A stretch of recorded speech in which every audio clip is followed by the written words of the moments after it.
Hey everyone, and welcome to The Explainer. I am absolutely thrilled to have you here. Look, if you are a focused learner who loves getting straight to the point, you are in the exact right place. Let's just dive right into this. Today, we're tackling a scenario that honestly, so many people face. You're behind on rent, a massive medical bill just showed up out of nowhere, or your car just totally died. You have money sitting in your 401k, money that technically belongs to you, right? And tapping into it to survive this immediate financial squeeze feels like the obvious, maybe even the only solution. But before you make that call, there is some absolutely crucial math you really need to see.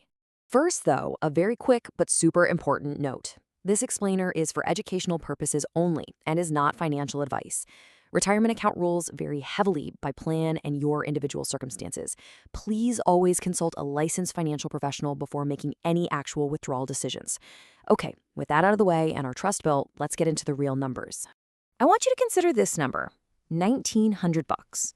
When Americans face an immediate crisis, staving off an eviction or paying an unavoidable medical expense, this is the median hardship withdrawal amount they take out of their Vanguard 401k accounts. And in the moment, it feels like a modest, responsible amount to just plug a short-term gap. You just need $1,900 to keep the lights on and the roof over your head. But beneath that seemingly modest surface number lies a massive hidden iceberg. See, if you take that $1,900 and just leave it invested at an 8.5% annual return, it could grow to nearly $10,000 over 20 years without a single additional contribution. So, the absolutely crucial point here is this. You aren't just withdrawing $1,900 today. You are literally permanently removing 10 grand from your future self. To make sure you have all the facts, here is our agenda for today. We're going to cover the hardship trap, the triple cost, the 401k loan alternative, alternatives to try first, and finally, the recovery plan. All right, starting with section 1, the hardship trap, accessing your own money. Before we can really unpack the devastating math behind these withdrawals, we need to be crystal clear on what this transaction actually is, because honestly, it gets confused with borrowing all the time. By definition, an IRS hardship withdrawal is a distribution for an immediate and heavy financial need. But the most important word here, the one you cannot forget, is permanent. Unlike a loan where you borrow from yourself and pay it back over time, a hardship withdrawal is gone forever. It leaves your retirement account and it does not come back. You can't repay it later. You can't undo it. And look, if you've done this or are thinking about doing it right now, you are definitely not alone. Sustained financial stress has pushed a record 6% of Americans in Vanguard plans to make a hardship withdrawal in 2025. To put that into perspective, that is triple the pre-pandemic rate of just 2%. People are basically using their 401k as a rolling emergency fund because it's the only accessible pot of money they have left. We are absolutely not here to judge. We are just here to understand the true cost.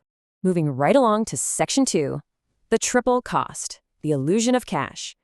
This is exactly where the illusion of simply accessing your own cash completely falls apart. Let's break down that $1,900 average withdrawal we talked about. First off, you've got income tax. If you're in the 22% federal bracket and have roughly a 5% state tax, you immediately lose $513. Boom, gone. Second, if you are under 59 and a half years old, the IRS hits you with a 10% early withdrawal penalty. That's another $190 gone. So out of your $1,900, you only walk away with $1,197. Over a third of your money literally evaporates before a single bill is even paid. Let's look at the full picture using a slightly bigger number, a $5,000 withdrawal. You lose $1,100 to federal tax, $250 to state tax, and another $500 to the penalty. You net just $3,150. But the hidden killer? It's right there at the bottom, lost compound growth. Over 20 years at an 8.5% return, that $5,000 would have grown by roughly $26,000. So let that sink in. You withdrew $5K to solve a short-term crisis today, but the real permanent cost to your future is over 27 grand. Which brings us to section 3, the 401k loan alternative, borrowing versus losing. Okay, now that we understand the grim reality of a permanent withdrawal, let's pivot to an option that lives right in the middle. With a 401k loan, you borrow from yourself and you pay it back with interest. But here's the real game changer. That interest goes directly back into your own account. Because it's a loan, you completely avoid the income tax hit and that nasty 10% early penalty. Compared to the permanent loss and massive tax triggers of a hardship withdrawal, a loan is almost always the far superior financial move if you want to preserve your long-term savings. However, you still have to be really careful because loans have their own hidden risks too. Say you lose your job, or actually even if you just voluntarily leave for a new employer, your outstanding loan balance typically becomes due within 60 days. If you can't scrape together the cash to repay it in that tiny window, it turns into a taxable distribution anyway that triggers the exact same taxes and penalties you were trying to avoid in the first place. Plus, while that money is borrowed out of your account, you're missing out on any market gains. Section 4. Alternatives to try first. The escape hatches. Before you even log in to touch your retirement account, I want to give you some actionable escape hatches. Let's look at how to solve the problem without sacrificing your future self. Here is your rapid-fire checklist. Step 1, use an emergency fund if you have one. Literally, this is exactly what it's for. Step 2, negotiate. Hospitals, landlords, utility companies, they often have zero-interest hardship programs. You just have to ask. Step 3, believe it or not, consider a personal loan.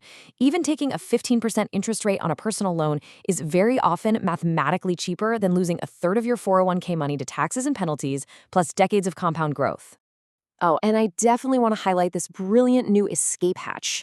Under the recent Secure 2.0 legislation, if your plan allows it, you can withdraw up to $1,000 once per year for emergencies, completely penalty-free. And it gets better. You get 3 whole years to repay it and regain your tax advantage. If your crisis is on the smaller side, this is a vastly superior option to a traditional hardship withdrawal. And finally, Section 5, the recovery plan, rebuilding your future. Now, listen, if you've already taken a hardship withdrawal, take a deep breath. You survived your crisis, and now it's just time to rebuild. Here is your 4-step recovery plan. First, increase your 401k contributions by just 1 or 2% immediately. That's going to start clawing back some of that lost compound growth. Second, budget right now for the tax bill coming in April so it doesn't cause a surprise second crisis. Third, start building a high-yield emergency fund buffer, even if it's just $50 a paycheck. And fourth, forgive yourself. Seriously, surviving a financial crisis is not a moral failure. It's just a sign that it's time to make a different plan for next time.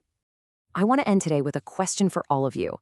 Have you ever considered, or actually made, a 401k hardship withdrawal? The system puts so much pressure on us, and I really want to hear your experiences in the comments below. Zero judgment, just real talk. If this explainer helped you understand the true costs and the alternatives out there, please hit that like button, share it with someone who might be stressed about money right now, and make absolutely sure to subscribe to SenseWise so you never miss another deep dive explainer. Stay focused, stay curious, and I'll see you in the next one.